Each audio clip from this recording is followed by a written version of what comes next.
Okay, sorry for the not so fancy backdrop, but hey, anyway, I'm going to briefly talk to you about my cerebral palsy. I just want to say that don't assume because someone does or doesn't have a wheelchair or a walker, or if you see them somewhere out in public or anywhere, it does or does not mean they have cerebral palsy. It is not a one-size-fits-all diagnosis, and so I just wanted to make that clear. Now, I have a lot of things and I am legally blind, so I will tell you when I do incorporate my cane and how I do so. But right now, I'm just going to tell you briefly. I was diagnosed years ago from my orthopedic doctor who's now retired, and I'm going to get a new one soon, but he is super amazing and we are so thankful for him. I have what is called hypertonic, spastic, quadriplegic, cerebral palsy throughout my entire body. So basically that just means I'm stiff and I get tired all the time. Well, not like all the time, but like when I do like a lot of long distances walking and stuff. So let me show you. This is my pediatric walker. I love these handles. They're just really easier to hold on to, when I'm walking around. And it comes with a little seat, so I can put it up when I'm walking. And I walk in it just like this, I use the posture one that goes behind you. That's just a lot easier for me. And so this walker is for like long distance, so I use this to go on summer walks. And like if I want to do like a half an hour walk, I know, and I'll do another video on this in a couple weeks, you guys. I promise I will. Just not today. Just right now, I just want to focus on cerebral palsy for me. So basically, if I go on a walk, I will use this for half an hour because I know using my white cane for half an hour straight without any assistance or equipment physically makes me tired. So what I will do is that I can take my folding cane and either ask someone if they don't mind carrying it or figure out how to carry it. But it's always nice when someone's willing to help because, I like to walk and I like to be active and I like to, especially in the warm time. Like I feel like when it's summertime, I feel like we all love that beautiful warm weather, So I'm no different and I enjoy getting outside and walking and stuff. So with that, I will have my white cane. So I'll walk with my walker for 10 minutes and then I will walk with my cane for 10 minutes and just kind of switch out and do that. But that's how I incorporate that so that I'm not over compromising my body. But also that I'm also being able to walk longer like I would like to. Because realistically, I just can't without my equipment. Anyway, but my cane is my eyes. It is not my legs. That's what I always say. If I'm using my cane, it's not replacing my crutches. My crutches do not replace my cane. My crutches are not my eyes. They are my legs. My cane is my eyes. My white cane is my eyes. So, y'all have seen my wheelchair. I'll show it again in other videos. But I mean, seriously, y'all have seen that. I got a new wheelchair. So, y'all have seen this too, but I just thought I would just kind of show you a little bit. And so this is for just the walking. If I, don't want to use my wheelchair, but I still need something to help me walk, I need to use the walker. It's also good for posture. So it helps my posture. So my cerebral palsy, I have overtone in my back. And if I had any more overtone in my back and in my legs, the orthopedic doctor said I'm very lucky because I would not be able to walk. I'm actually I don't say this in a disrespectful way because I know there are people who have quadriplegic cerebral palsy who cannot walk. And so I say this to you, this is actually, I want you to take this as a compliment. I'm just talking about my diagnosis and what works for me and how I was, really born. And, but also saying this and saying hats go off to people with cerebral palsy, because I know I don't understand the challenges you face, but I know that we can face some of the same challenges, and I understand pain, I understand all that stuff. So I don't want anyone with CP to think that I would minimize their struggles. I'm just here to talk about kind of my struggles and my perseverances, I guess you'd say. So my main struggle with cerebral palsy is walking long distances. I cannot do that. And the number one rule that my orthopedic doctor has is don't overcompromise your body. And my mom still tells me that today, because I'm the type where I will like literally go walk around forever. I mean, I'm able to. It's not that I'm not able to. I'm capable. I'm able, but it either hits me right then or it hits me later, and I don't always feel it. I don't always know until I'm done. Now, sometimes I feel it. I'm like, okay, I'm my legs are getting heavy. I can't. I need to like rest or sit down, or I need my crutches or something. So, basically, I also use the AFO braces. They're not here yet. I will show you when I get them. I use the solid ones. I have mostly always used the solid AFOs. What was that? Ankle foot orthosis. Different than orthotic.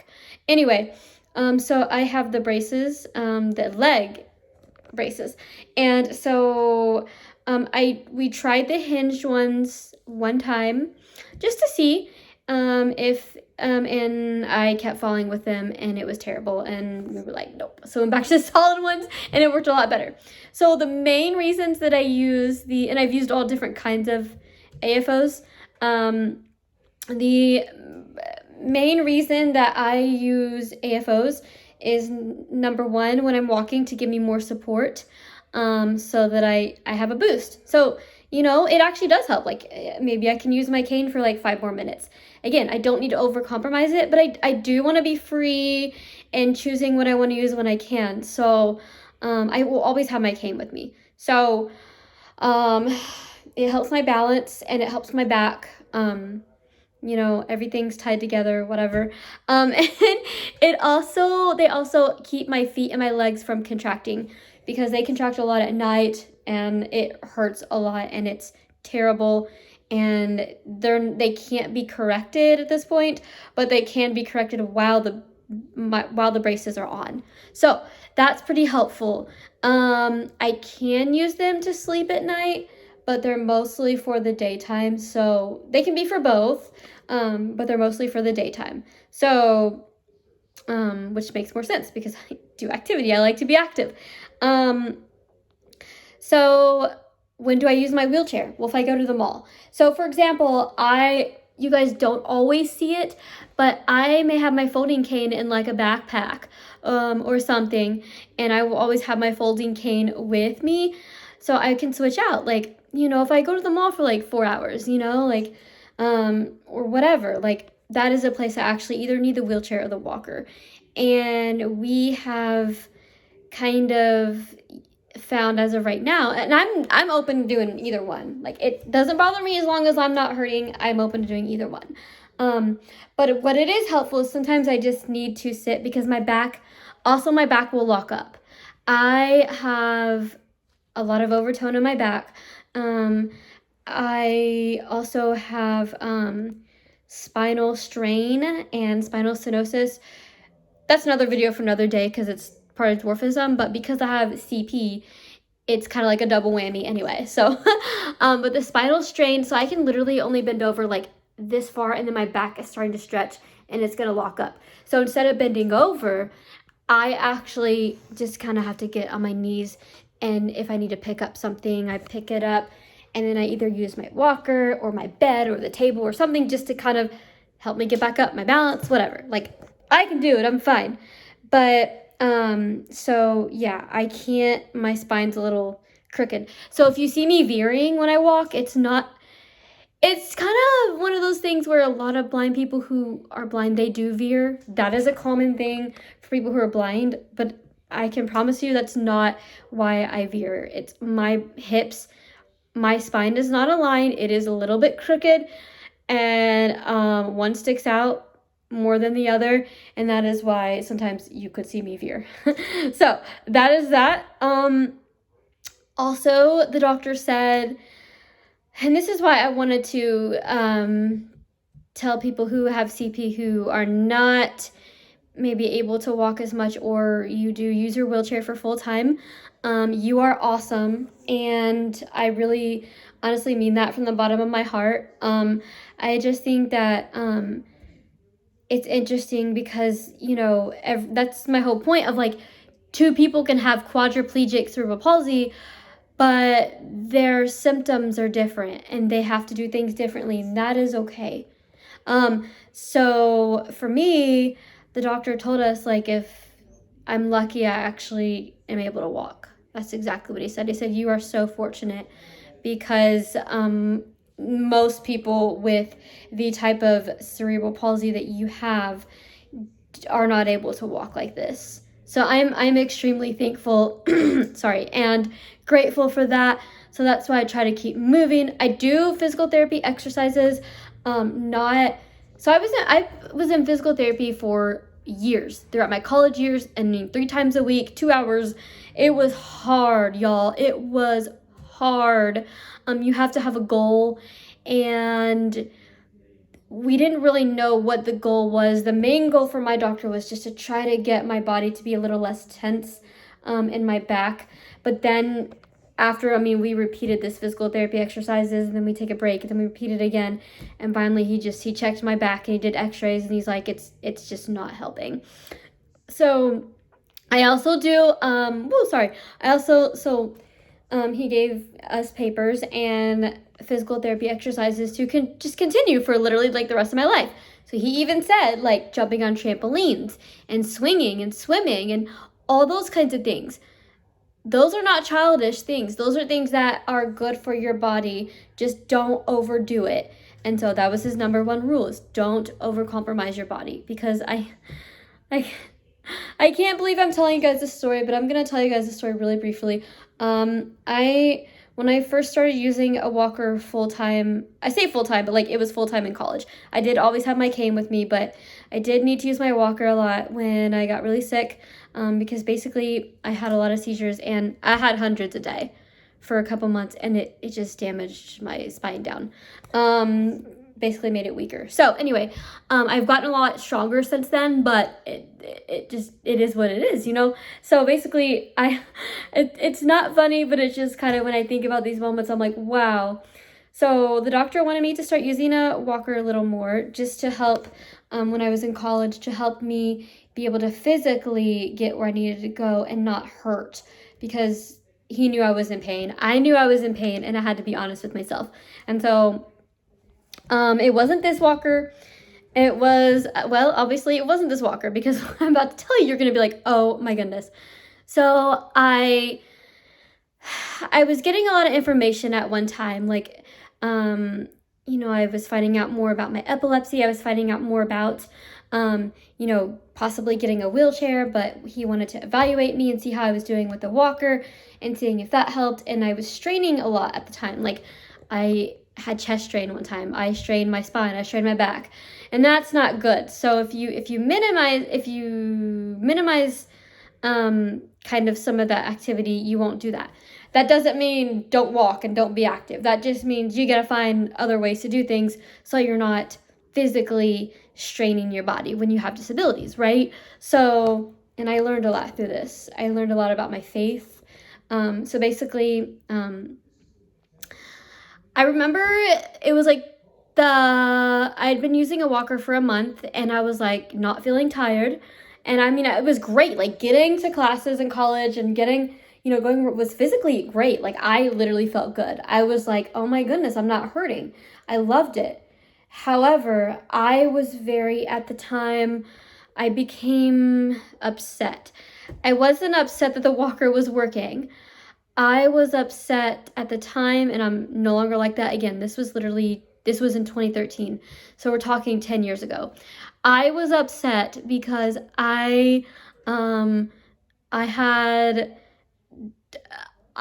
was like, I was taking everything in, and so I was on my way back from a class, and I saw the dumpster. And y'all know where I'm going with this. It was a little bitty pediatric walker. And I folded it up, and I threw it in the dumpster. You might think, were you angry? No, I wasn't angry. I was upset because I was like, I grew up walking, with my white cane, and I even, used crutches for a while. That was fine. Like, crutches were fine. I don't know why. For some reason, the thing I thought I'd never do was crutches. They were fine. But I felt like, why can't I do this without this walker? And I think for me, I was upset that things in my body were happening, such as the CP. I was getting really stiff, and so I was just emotional, and I threw it in the dumpster. So I had an orthopedic doctor appointment the next week, and I walked in, and he was like, where are your AFOs? And I was like, yeah, they're at home. And he was like, okay, well, they're not doing good at home. You need to be wearing them right now. And then he was like, well, where's your new walker? And I looked at him, and he was like, Ashley, where's your new walker? I was like, well, basically I passed the dumpster at school, and he looked at me, and he was calm. He didn't get angry with me. Now let me let you know, insurance did not pay for this walker that I had. Insurance does pay for my equipment, but because it was a trial, we ordered one online. It was only a couple $100s. Yes, that is still a lot of money. I'm not saying it. I'm not saying, it was a couple $100s. I'm not saying that's nothing. I just want to say I wouldn't take equipment that insurance bought and trash it. I shouldn't have done that anyway, but I was getting used to it, and it was weird. It was like a mix of emotions. I really appreciated that I could walk with it and not be in pain, but I was also very, I was upset at the time because I just didn't ever think that I would be the one to need to eventually use a walker. What I didn't know was people with cerebral palsy, after talking to my orthopedic doctor, he sat down and he grabbed my hand and he said, listen, I know you don't know this, but oftentimes people with CP, there comes a time in your life where it's called a transition, and you figure out what is going to be the best equipment for you as you get older. The thing is, you don't grow, but your body still, because you don't grow, your body's still going to have the symptoms that, you should have had a long time ago. Like, people start getting symptoms when they're little, or 8 years old or 10 years old, but I always got tired when I was little, but I didn't have the extreme stiffness until in my 20s because of my size. And I didn't know that. And he said, people with CP or any disabilities, he said, when you have disability, there comes a time where it's a transition and you say, what is going to work best? And he said, here's the deal. The walker did work, right? And at this point, I was just in tears. And I was like, yeah. And he told me, look, this is the day. Go big or go home. Because he said, you can do many things. Because I was really concerned, as when you're blind, you get concerned about your independence being taken away. And he reassured me, promised me it wouldn't be taken away. And he said, we're going to order this wheelchair. And I was like, hold on, one thing at a time. What now? But he had a heart-to-heart talk with me, and he's like, you don't have to stay in it all the time, but you need to learn to use it because you need to not overcompromise your body. And I don't want you to take one step forward and 2 steps back. I don't want you to be in pain, and I don't want that to cause a seizure. And I was like, okay, that makes sense, And so after we had a heart-to-heart talk, it was totally fine. After that, I never had a moment, ever. But he was like, okay, you're ordering a new walker. This is what we're going to do. And he said, and don't throw any more walkers in the dumpsters. Just don't do it. So, that's my story about that. And then I had a really, I don't want to call it a reality check because I genuinely wasn't doing it to be mean. I was just going through all the emotions of the transition that I really wasn't aware of. So the last thing I'm going to show you right now that I have are my crutches. Sorry for the messed up backdrop, y'all. I'm just doing the best I can here, vlogging with one hand. So, this is not sponsored, but these are from Walk Easy. They're my new gold crutches, and these cuffs are the toddler size cuffs. I have the pediatric forearm crutches, but I have the toddler size cuff. So the good thing about Walk Easy is most kids grow, I don't, but if you can get so some kids need a bigger cuff around their arm. We tried the youth cuffs, whatever the thing's called, and it was way too big, like way too big. So I just, one crutch, one foot. I can't really film and use both crutches and show you guys, but that's basically how I use my crutch. I know that was kind of like a really weird way of showing you, but again, when you film by yourself, what do you do, So basically, some people, if you need you can have like a youth crutch with a toddler size cuff or pediatric size cuff. So yeah, I have the pediatric crutches with the toddler size, and I love the gold. It's just so pretty. They're so pretty. These are my new ones I just got, and I don't get new ones because I grow, obviously. I get new ones because wear and tear. So I haven't gotten new crutches in like 10 years, literally, from Walk Easy. So anyway, that is all about my cerebral palsy, and I hope you enjoyed this video. And I use my crutches just for same thing, basically, long distances or when I need them. So thanks for watching this video, and peace out.